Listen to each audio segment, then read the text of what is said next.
নমস্কার, আমি ইন্দ্রাণী কুট্টুস কিচেনে আপনাদের সবাইকে স্বাগত।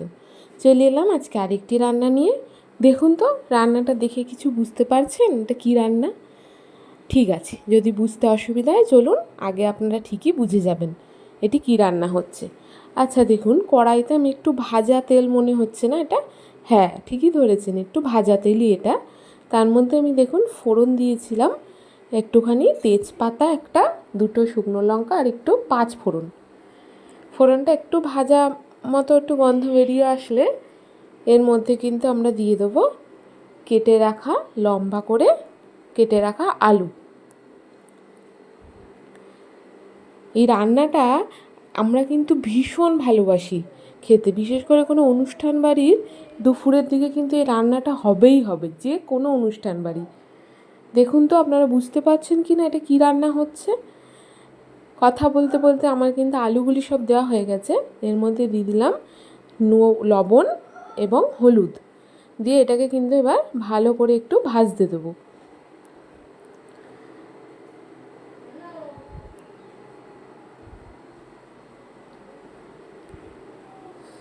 দেখুন আলুটা কিন্তু আমার বেশ ভাজা হয়ে গেছে। এর মধ্যে দিয়ে দিলাম পেঁয়াজ কুচি। এই একটা পেঁয়াজই আমি দিয়েছি, খুব বেশি মিহি করিনি আবার খুব বেশি মোটাও না, ওই মিডিয়াম মতো একটু কেটে দিয়ে দিলাম। একটা পেঁয়াজই কিন্তু দিয়েছি। এই পেঁয়াজগুলি একটুখানি ভাজা হওয়ার জন্য একটুখানি টাইম দেবো। বুঝতে পারছেন কি রান্না করছি? চলুন এবার দিয়ে দেবো পুঁই শাকের ডাঁটাগুলো।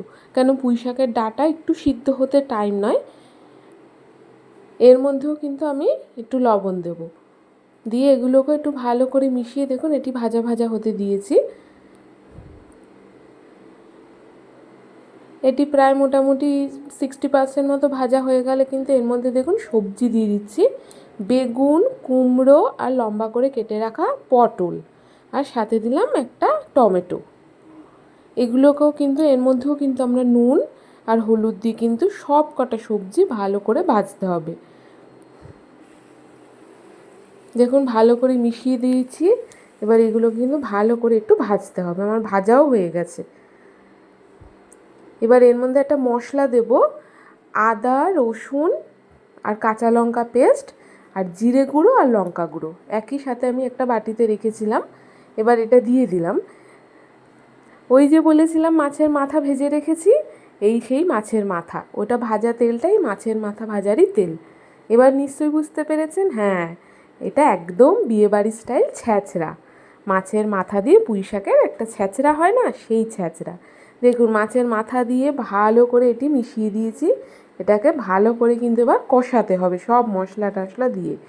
দেখুন আমার মশলা দিয়ে সুন্দরভাবে কষে গেছে। এবার এর মধ্যে আমি দিয়ে দেবো পুঁই শাকের পাতাগুলি, যেটা আমি কেটে আগে থেকে ধুয়ে পরিষ্কার করে রেখেছিলাম। পুঁই শাকের পাতা তো বেশিক্ষণ সময় লাগে না, তাই এটি সবার শেষেই দিলাম। এই সময় কিন্তু সবজি টবজি সবই সেদ্ধ হয়ে গেছিলো। আর আপনারা খেয়াল করেছেন আমি এর মধ্যে কোনো এক্সট্রা জল দিইনি। সবজির থেকে যে জল বেরিয়েছে তাতেই সবজি সিদ্ধ হয়ে গেছিলো। দেখুন পাতা দিয়ে এটি ভালোভাবে আমি মিশিয়ে দিয়েছি। এবার এই পাতার থেকেও যেটুক জল বেরাবে তাতেই কিন্তু এটা পুরোপুরি হয়ে যাবে। এই সময় দিয়ে দিলাম স্বাদ অনুযায়ী মিষ্টি। দেখুন মিষ্টি দেওয়ার পর কতটুকু হয়ে গেছে। এই ছ্যাঁচড়াটা কিন্তু এবার আমার একদম কমপ্লিট হয়ে গেছিলো। এবারে দিয়ে দিলাম এখানে একটা ভাজা মশলা। ভাজা মশলাটা দিয়েও আমি মিশিয়ে নিয়েছি। ছ্যাঁচড়া কিন্তু বিয়েবাড়ি স্টাইল আমার পুরো রেডি হয়ে গেছে। আপনারা একবার বাড়িতে বানিয়ে দেখবেন, ভীষণ ভালো খেতে হয়, এটা তো বলার অপেক্ষাই রাখে না। তাহলে আজ আসি, আজ এইটুকুই, আসবো আরেকদিন অন্য আরেকটি রান্না নিয়ে। টাটা।